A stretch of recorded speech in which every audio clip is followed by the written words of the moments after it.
আসসালামু আলাইকুম। আমি গত কিছুদিন আগে এই শিক্ষা বৈধ করার বিষয়ে আমি কথা বলছিলাম। সেই বুঝি নাই আবার গাঁজাকে বৈধ করার বিষয়ে কিছু কথা বলছিলাম এর আগে।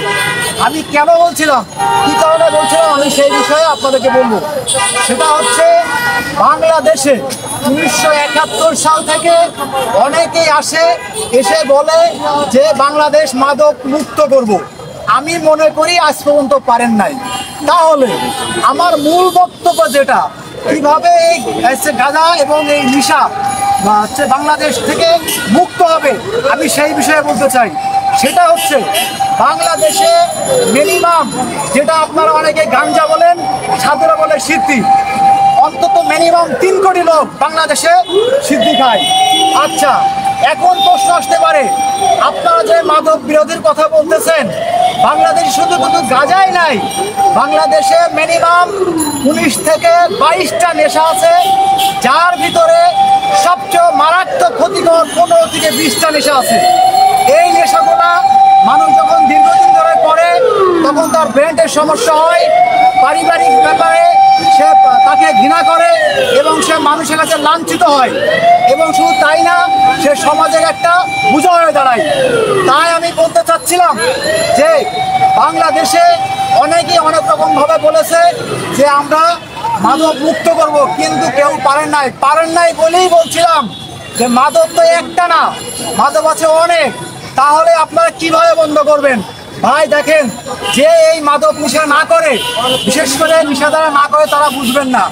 আপনারা একজন এসআই, এসপি, আপনার থানার থেকে, আপনার জেলার থেকে বলেন কি আমরা মাদক মুক্ত বাংলাদেশ চাই, এটা বলে আসছেন, কিন্তু সমাধান কোথায় আজকে দিতে পারছেন?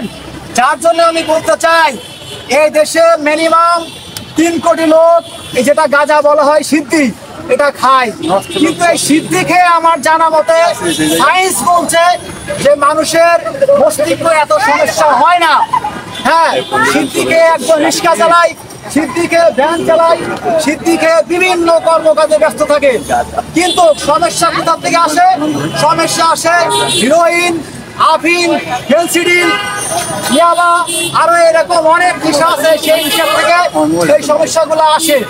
আমি বলতে চাই, বাংলাদেশে যদি মাদক মুক্ত ঘর বানানো যায়, 64টা জেলায়, 363টা জেলা বাংলাদেশে, বিশেষ করে 250 জেলায় অন্তত এই গাঁজা সিদ্ধি খায়।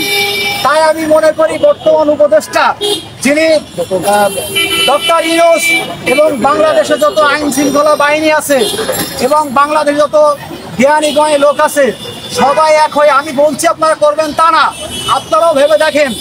আমি মনে করি এই 250 জেলায় এই মাদক মুক্ত ঘরে এই সিদ্ধি বেচার দরকার। 1 মিনিট, আপনারা বলবেন তাহলে আপনি কি এই অবৈধ ব্যবসার কথা বলতেছেন? না, আমি অবৈধ ব্যবসার কথা বলছি না। আমার মূল কথা হচ্ছে বাংলাদেশ থেকে মাদক মুক্ত করতে হবে। সেটা কিভাবে, সেইটা আমি বিষয়ে আলাপ করতেছি।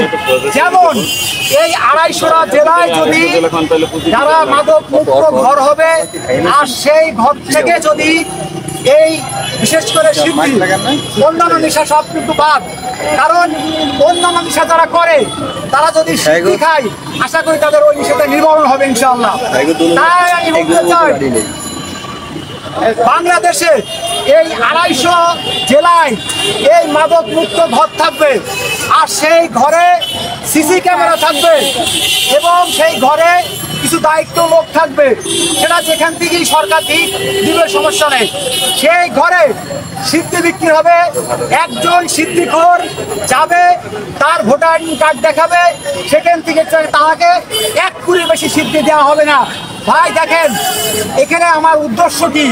আমার উদ্দেশ্য যে 1 কোটি সিদ্ধি নেবে, সে কিন্তু আউটসাইড থেকে নিতে গেলে মিনিমাম 5 কোটিও খায়, 10 কোটিও খায়। দেখেন এখানে একটা, এখান থেকে দেখেন একটা অর্থ বসতেছে। আচ্ছা 1 মিনিট, এবার যেটা হচ্ছে, যদি এই সিদ্ধিটা আপনাদের হাতে থাকে, তাহলে আপনারা কি করতে পারবেন? মাঝে মাঝে গ্যাপ দিতে পারবেন, মাসে মিনিমাম 10 দিন গ্যাপ দিতে পারবেন। কিভাবে? ভাই আমাদের মাদক মুক্ত ঘরে আমাদের বর্তমানে এখন সিদ্ধি নাই, এইভাবে আপনারা আপনার হাতে থাকবে, এটা জনগণের হাতে থাকবে না। ভাই এখন ঘটনা হচ্ছে কি ভাই, আপনি কি বলতে চাচ্ছেন যে সিদ্ধি কিনতে হলে পরে তার একটা কার্ড তৈরি করতে হবে, বানাতে হবে? এক মিনিট, হ্যাঁ, ভোটার আইডি কার্ড থাকবে না, যেটা আছে মাইক্রোফোনে এই ভোটার আইডি কার্ডের মাধ্যম দিয়ে তারা এই সিদ্ধিটা নেবে। এক মিনিট।